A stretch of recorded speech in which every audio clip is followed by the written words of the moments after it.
안녕하십니까, 정재윤입니다. 전날 뉴욕 증시는 강보합세로 마무리가 됐습니다.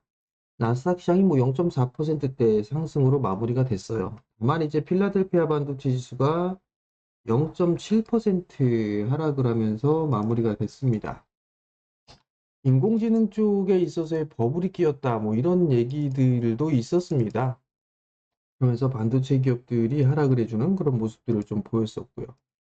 테슬라 같은 경우는 어제도 상승을 해주는 그런 모습들을 좀 보였었죠. 캐시우드가 비중을 확대하겠다. 10년 뒤에는 2,000불까지 간다. 이런 얘기들이 좀 나오면서 테슬라가 상승을 해주는 그런 모습들을 보였습니다.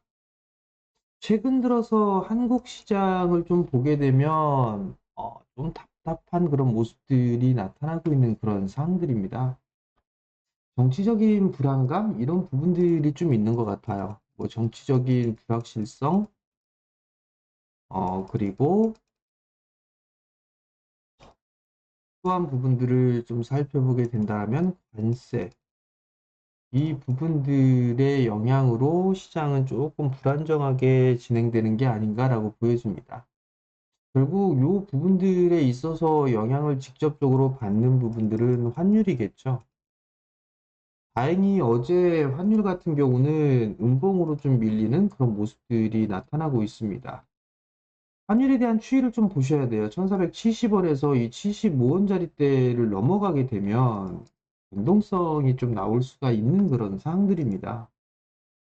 그렇다고 해서 이 자리대를 넘어간다고 해서 큰 폭으로 지수가 밀릴 거다라고 보여지진 않습니다. 다만 이제 이 구간대가 넘어가게 되면 시장은 조금 더 답답한 그런 모습들이 나올 수 있다라는 점, 그 부분들을 좀 기억을 해야 되지 않을까, 그렇게 좀 보여지고요. 어찌됐든 간에 관세에 대한 부분들 때문에 시장은 좀 답답한 모습들을 보였는데, 어제 얘기가 나왔던 부분들이 현대가 미국에 이제 30조 이상, 31조 대의 투자를 좀 단행한다라는 소식이 나왔었죠. 이런 소식이 좀 전해지면서 자동차 쪽 섹터와 부품주들이 좀 상승을 해주는 그런 모습들을 보였습니다.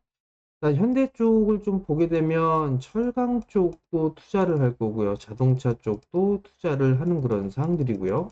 에너지, 그리고 로봇, 인공지능, 이런 쪽으로 좀 전반적으로 폭넓게 투자를 하는 것 같습니다.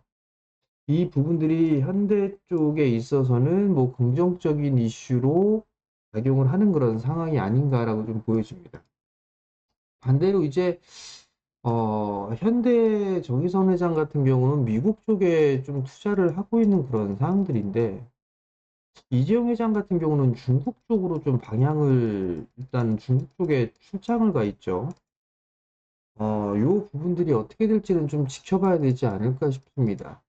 그다음 삼성 같은 경우도 지금 미국 쪽에 투자를 많이 하고 있는 그런 상황들이지만, 이 상황에 중국을 찾은 이유가 뭘까? 이게 조금 궁금합니다. 물론 여러 가지 사업적인 그런 부분들의 일환으로서 간다라면 괜찮은데, 이게 지금 시장에 영향을 미칠 수 있는지를 좀 봐야 되지 않을까 싶어요. 일단 TSMC 같은 경우는 미국 쪽에 대규모 투자를 하면서 관세를 피해갈 수가 있을 것 같은데, 일단 우리나라 반도체 쪽은 어떻게 해야 될지는 조금 지켜봐야 되지 않을까, 그렇게 좀 보여집니다. 최근 들어서는 이제 최근 들어서 지난주부터 시장에 있어서 좀 변화가 된다고 봐야 되나? 그런 모습들이 좀 나오고 있죠. 하나오션 같은 경우도 제법 밀리는 그런 모습들을 보여주고 있고요.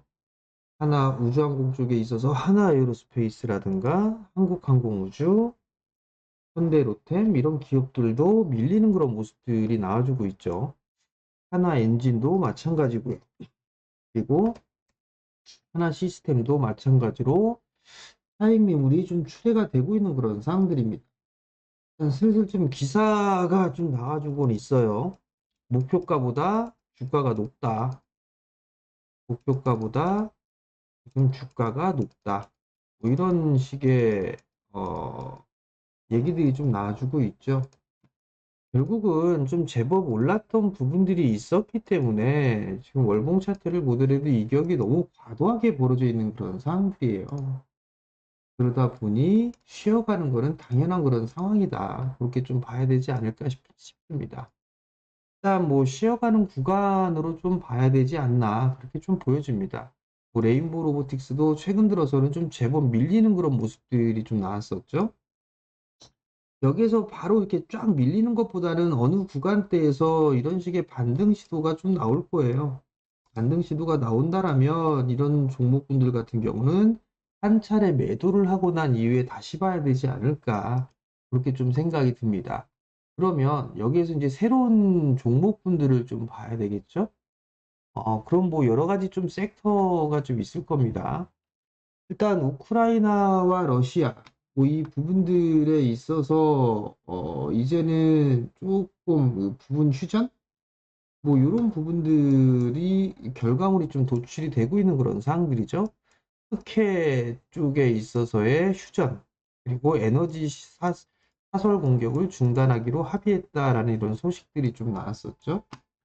그러면 이제 어느 정도 휴전으로 좀 들어가는 그런 단계가 아닌가라고 좀 보여집니다.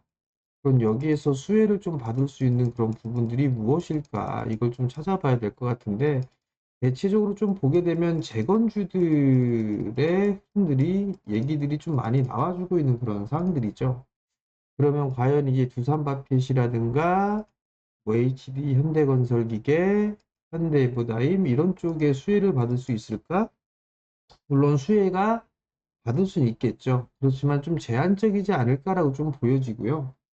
제가 봤을 때는 수혜를 좀 받을 수 있는 부분들은 우크라이나와 러시아 쪽에 있어서의 전쟁이 휴전으로 들어가게 된다라면 이쪽 현지에 진출한 기업들이 수혜를 좀 받을 수 있지 않을까 그렇게 좀 보여지거든요. 그러면 몇몇 종목군들만 보게 되면 일단 뭐 오리온 같은 경우도 최근 들어 주가의 흐름들이 좀 괜찮죠. 오리온도 초코파이 많이 판매를 좀 하고 있잖아요. 농심 같은 경우도 최근 들어 내수주 섹터의 흐름들이 좀 나오면서 상승을 좀 해주는 그런 모습이었었죠. 이뿐만 아니라 뭐 LG전자라든가 이런 쪽도 현지 공장이 있는 그런 사항들이죠. 현대차도 마찬가지로 러시아 공장을 좀 가지고 있죠. 그러면 오히려 이 LG전자 쪽이나 뭐 LG이노텍 이런 종목군들이 단기적으로는 흐름들이 좀 나올 수 있지 않을까. 그렇게 좀 볼 수도 있을 것 같거든요.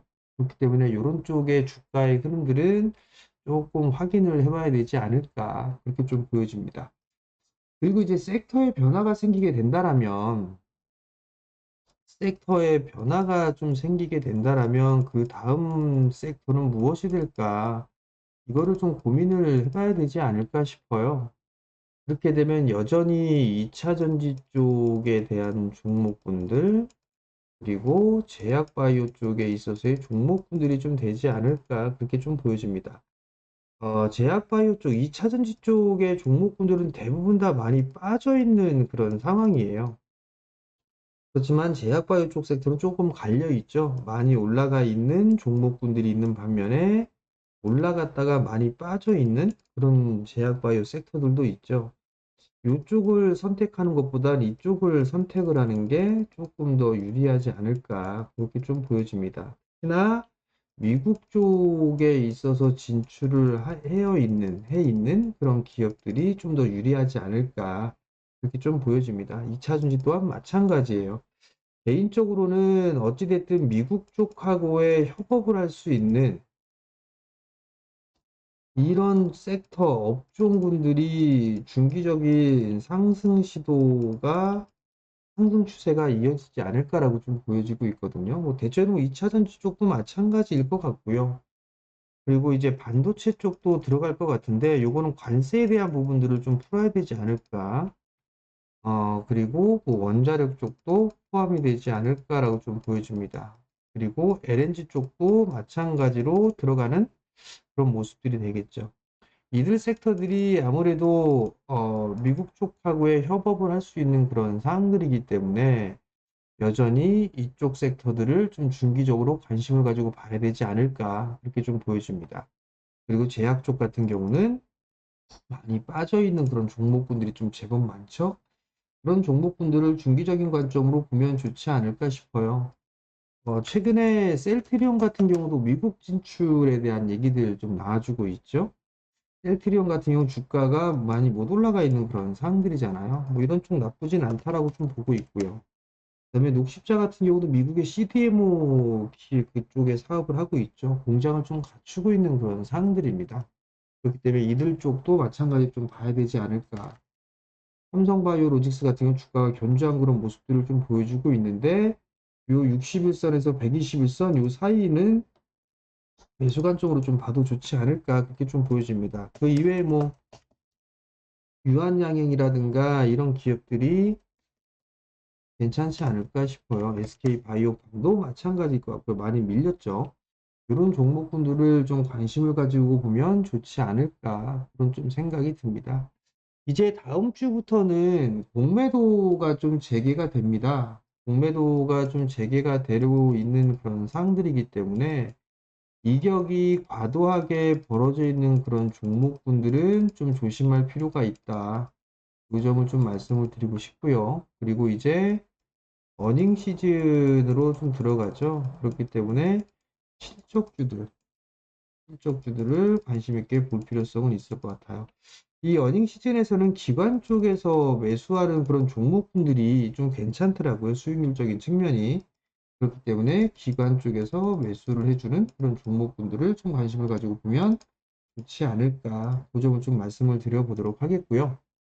그리고 뭐, 아까도 좀 전에도 말씀을 드렸다시피 LNG 쪽이라든가 2차 전지 쪽, 그리고 원자력, 제약, 이쪽에 있어서 새로운 섹터가 생겨나는지 이 부분들을 좀 보면 좋을 것 같고요. 원자력 쪽, 그러니까 추가적으로 좀 말씀을 드리면 원자력 쪽 같은 경우도 지금 상당히 종목분들이 좀 많이 있습니다. 건설 쪽으로도 좀 퍼질 수가 있겠죠. 뭐 삼성물산이라든가 그다음에 현대건설, DLENC, GS건설, 대우건설 뭐 이런 쪽도 전부 다 지금 원전 쪽, SMR 쪽을 좀 하고 있죠. 그렇기 때문에 이들 기업들도 일단은 함께 봐야 되지 않을까 싶어요. 대충 이미지 파일을 하나 좀 보여드리면 이런 부분들이 있습니다.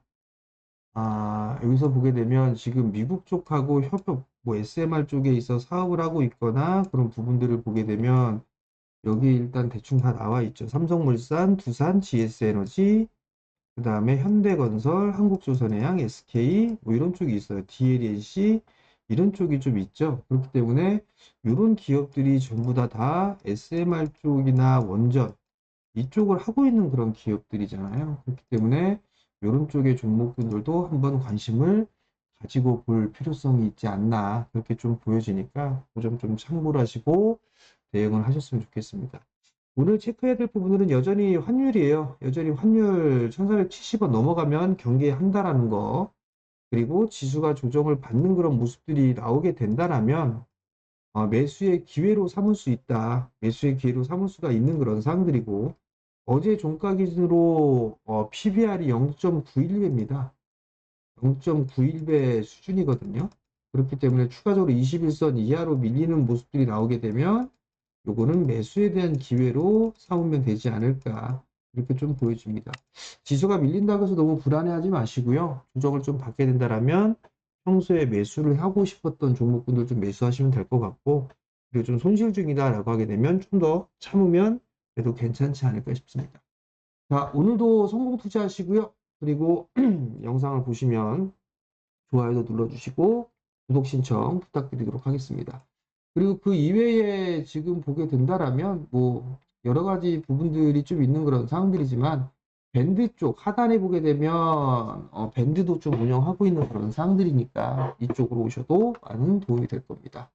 자, 오늘도 성공 투자하시고요. 저는 다음에 다시 찾아뵙도록 하겠습니다. 마치겠습니다.